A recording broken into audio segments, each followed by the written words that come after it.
CBN, Direitos do Consumidor. Antes de entrarmos no nosso assunto principal do quadro Direito do Consumidor de hoje, eu tenho aqui um dado muito interessante. Segundo a Confederação Nacional do Comércio, 59% da população brasileira está endividada.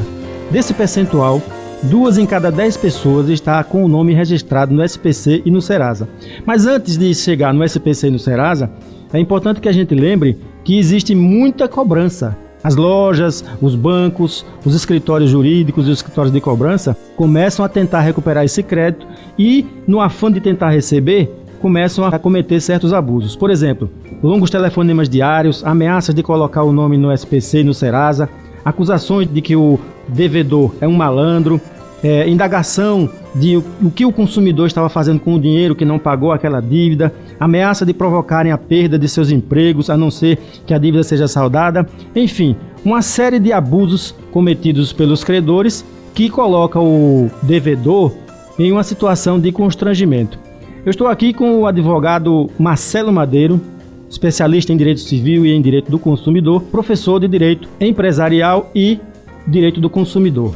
Marcelo Madeiro, o que é que o consumidor precisa fazer, como ele deve reagir em relação a esses abusos? Bom dia, Paulo, bom dia a todos. Veja bem, Paulo, nós temos que entender que a cobrança por si só, a primeira coisa que nós temos que saber é que o credor tem o direito de cobrar. Isso aí é o que nós chamamos do exercício regular do direito dele. Agora, em contrapartida, nós temos o Código do Consumidor, que no seu artigo 42, ele reza que o consumidor não pode ser colocado em nenhum momento sob constrangimento. Então esses casos que você citou, todos eles, eu tenho certeza que gera um constrangimento. O que o direito hoje, a tendência do direito hoje é reprimir esses atos que nós chamamos de atos ilícitos. Essas cobranças, duas coisas nós temos que diferenciar: cobrança indevida e cobrança abusiva.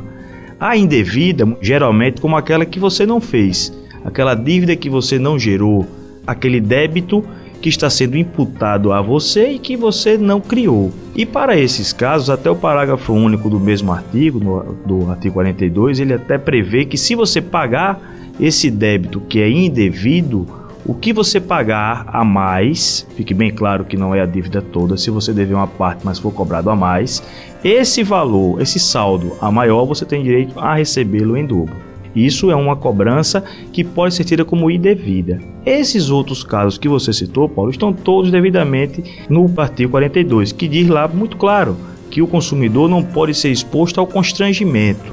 Quando você falou ligações, as ligações hoje são muito oportunas pelo credor. Ele utiliza dessa forma, liga para a sua residência, às vezes liga para o trabalho, e isso acaba causando constrangimentos. Nós sabemos que uma certa cobrança, a forma como você fala, às vezes isso pode gerar uma situação de desconforto. Então essa situação, o direito ele a tendência que nós temos hoje é a reprimir. Reprimir de que forma? Com condenações. Só que também nós temos aquele outro lado, como você vai comprovar isso? Isso às vezes é um ponto negativo para o próprio consumidor.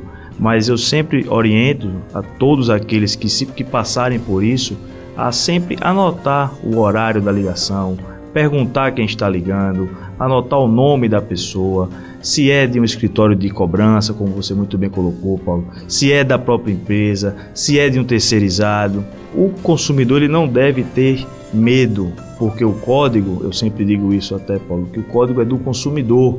O código não foi feito para o fornecedor, foi feito para o consumidor e ele é quem está sendo protegido. Agora, Marcelo, independente do teor da ligação, eu gostaria que você esclarecesse o seguinte: a cobrança feita por via de ligações telefônicas é legal? A cobrança por si só, sim, digamos que isso. Você cobrar, ligar. Agora, o que nós estamos discutindo aqui, Paulo, eu acho que é esse que é o ponto que você está mais preocupado, é o teor da ligação. É o teor da cobrança, é a forma como você fala. Como você bem esclareceu logo no início, colocou aquele exemplo do credor perguntar o que a pessoa fez com o dinheiro dela que não quitou a dívida. Isso não. Isso tenha certeza que o direito está aí para proteger. Isso que você colocou é uma forma de abuso, é uma forma de constrangimento. A ligação por si só, ela não vai gerar um ato ilícito, até porque é uma forma que o credor tem de exercer o direito dele. Agora, ele tem que saber que existe um certo limite. E esse limite vai até quando o consumidor não se sinta constrangido. Existe uma limitação legal com relação ao horário em que as ligações de cobrança possam ser feitas? As ligações de cobrança elas vão dentro do horário de expediente, né, como nós chamamos, no máximo até as 8 horas da noite. Então quer dizer que se um devedor receber uma ligação nesse horário não tem problema nenhum? Não teria problema porque nós sabemos que durante o dia muitos estamos trabalhando e muitos damos os nossos números residenciais às vezes e eles ligam um pouco depois que acreditam que seja um horário em que você já esteja na sua residência. Passado disso, não. Porque o código diz que o devedor não pode sofrer esse tipo de coação, constrangimento, ou simplesmente a cobrança mesmo no horário de descanso, no horário de lazer, né? Isso. Então aí, o que é que a gente pode entender, que intervalo de tempo seria esse, que levaria a gente a entender que seria o horário de descanso? Na verdade, o horário de descanso que nós chamamos é aquele horário de 10 às 6,